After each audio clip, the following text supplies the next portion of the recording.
નમસ્કાર, જય હિન્દ, જય ભારત। આજે આપણે વાત કરવાના છે કે વિધવા બહેનો માટે ખાસ સહાય વિશે। તો આવતીકાલથી તમામ વિધવા બહેનોને સરકાર તરફથી મળશે મોટી બે ભેટ। 2002 પછીના તમામ વિધવા બહેનો માટે અત્યારે જ આવ્યા સમાચાર। ગુજરાત સરકાર દ્વારા વિધવા મહિલાઓ માટે ગંગા સ્વરૂપા આર્થિક સહાય યોજના અમલમાં છે। આ યોજના અંતર્ગત પાત્રતા ધરાવતી વિધવા મહિલાઓને દર મહિને ₹1250ની સહાય સીધી તેમના બેંક કે પોસ્ટ ઓફિસના ખાતામાં જમા કરવામાં આવે છે। સરકાર દ્વારા અગાઉના આ રકમ ₹1000 હતી, જેમાં વધારો કરીને ₹1250 કરવામાં આવી છે। વધુમાં લાભાર્થી મહિલાઓના પુત્રની ઉંમર 21 વર્ષ પૂર્ણ થતાં સહાય બંધ થવાનો નિયમ પણ નાબૂદ કરવામાં આવ્યો છે।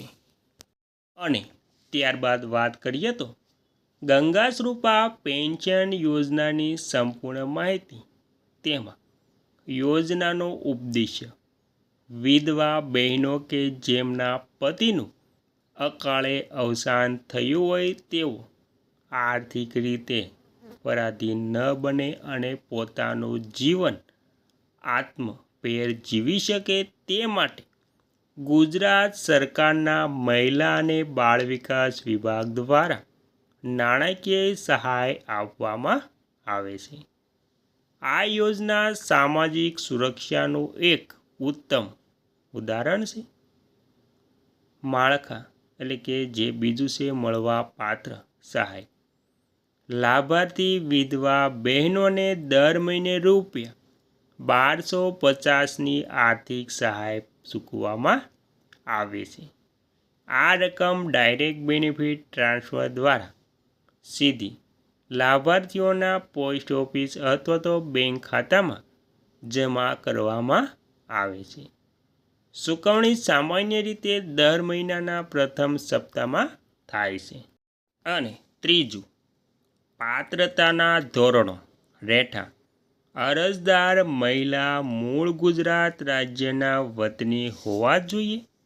ઉંમર યોજનાનો લાભ મેળવવા માટે મહિલાની ઉંમર 18 વર્ષ કે તેથી વધુ હોવી જોઈએ। અગાઉ ઉંમરની ઉપલી મર્યાદા હતી, પરંતુ હવે તેમાં છૂટછાટ આપવામાં આવી છે। આવક મર્યાદા। અરજદાર કુટુંબની વાર્ષિક આવક મર્યાદા નક્કી કરવામાં આવી છે।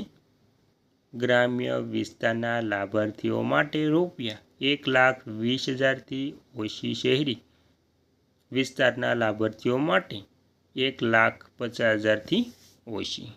અને ત્યારબાદ પુનઃલગ્ન।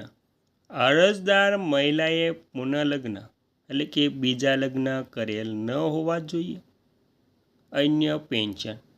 મહિલા કેન્દ્ર કે રાજ્ય સરકારની અન્ય કોઈ પણ નિયમિત પેન્શન યોજનાનો લાભ ન મેળવતી હોવી જોઈએ। જરૂરી દસ્તાવેજોની વાત કરીએ તો વિધવા સહાય મેળવવા માટે અરજદારનો પાસપોર્ટ સાઇઝનો ફોટો, પતિના મરણનો દાખલો, અરજદારનું આધાર કાર્ડ અને ચૂંટણી કાર્ડ, રેશન કાર્ડ, અરજદારનું નામ હોવું જોઈએ। આવકનો દાખલો। મામલતદાર અથવા તો કલેક્ટર કચેરી દ્વારા સામાન્ય જન્મ તારીખનો પુરાવો, શાળા છોડ્યાનું પ્રમાણપત્ર અથવા તો લિવિંગ સર્ટિફિકેટ, સંતાનોના આધાર કાર્ડ, બેંક પાસબુક અથવા તો પોસ્ટ ખાતાની ઝેરોક્ષ, પુનઃલગ્ન કરેલ નથી તે અંગેનું સક્ષમ અધિકારી તલાટીનું પ્રમાણપત્ર।